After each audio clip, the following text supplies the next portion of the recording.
Hello, I am Deborah Poneman, founder of Yes to Success, where we share knowledge and tools for you to live your ultimately successful life. So, not that this is any kind of truly significant equivalent to the agony that the people of Ukraine are experiencing right now, but my ancestors are Ukrainian. Both of my mother's parents were born in Odessa. And as I watch the area around Odessa's beautiful opera house, that just a couple of weeks ago was filled with people like you and me, finally going back to the opera, but now is filled with chest high stacks of sandbags and troops in uniform, and the hit market down the street where young people would hang out and discuss existential ideas that's now turned into a warehouse for food and clothing and munitions and medicine for the troops. It does hit home a teeny bit more.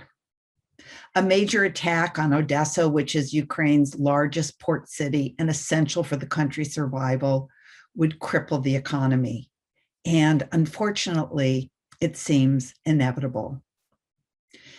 And if you're like me, you're feeling not only heartsick, but helpless.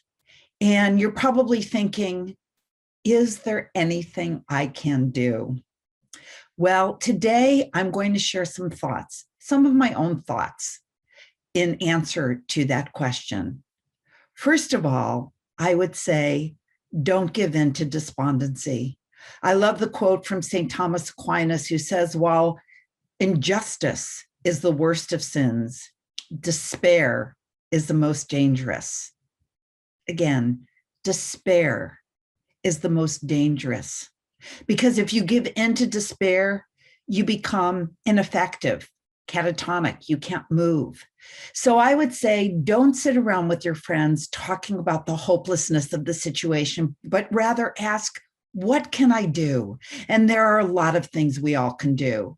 And actually, before I give you my suggestions, I'll tell you that although my company is called Yes to Success, for those of you who have been my students, you know that my definition of success has never had anything to do with a big house and a Tesla in the driveway, but it's more about self-love and contribution, because you can have all the trappings of outer success, but time and time again, we see that those who have those things never, ever find that it takes away the emptiness inside.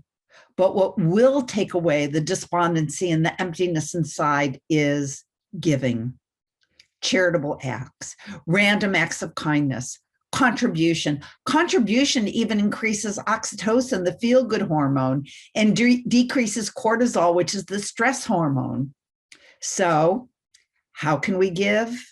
Well, first of all, I love this, and I have to say that I say thank you to Marie Forleo for this idea. Support Ukrainian entrepreneurs. If you're looking to support people in Ukraine, here is a tip.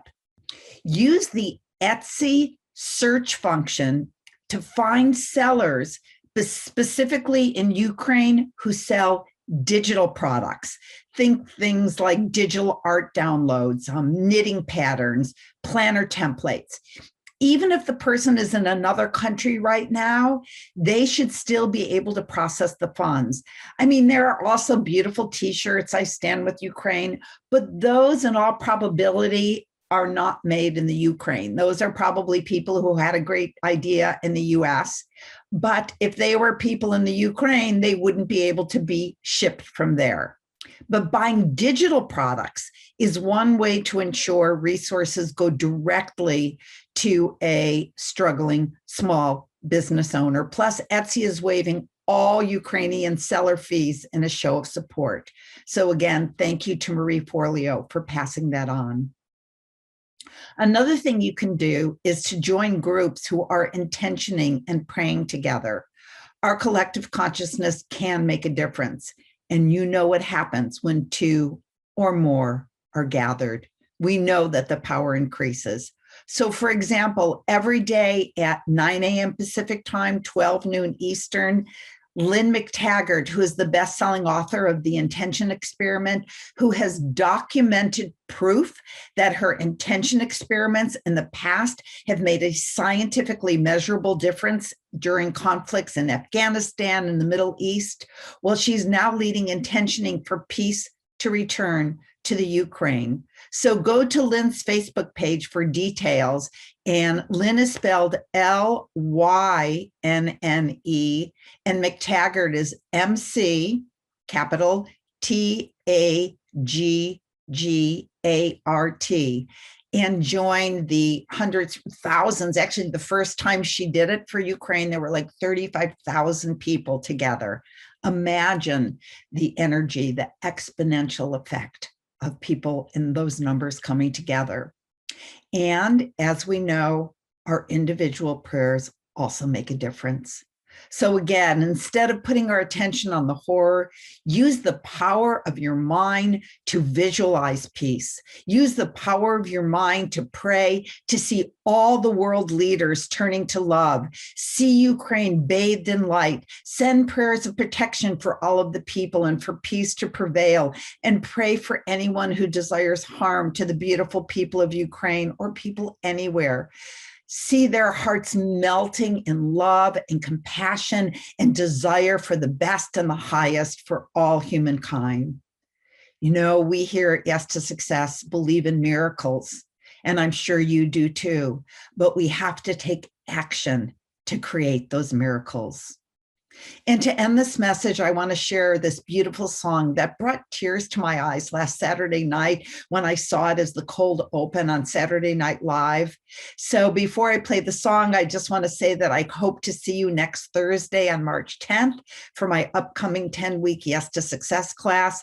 I hope you join me later today for the global event I'm hosting with 10 celebrity thought leaders. The link is below. And for now, I would like you to join me in just feeling the energy and the love of the Ukrainian chorus Dumka of New York performing a prayer for Ukraine.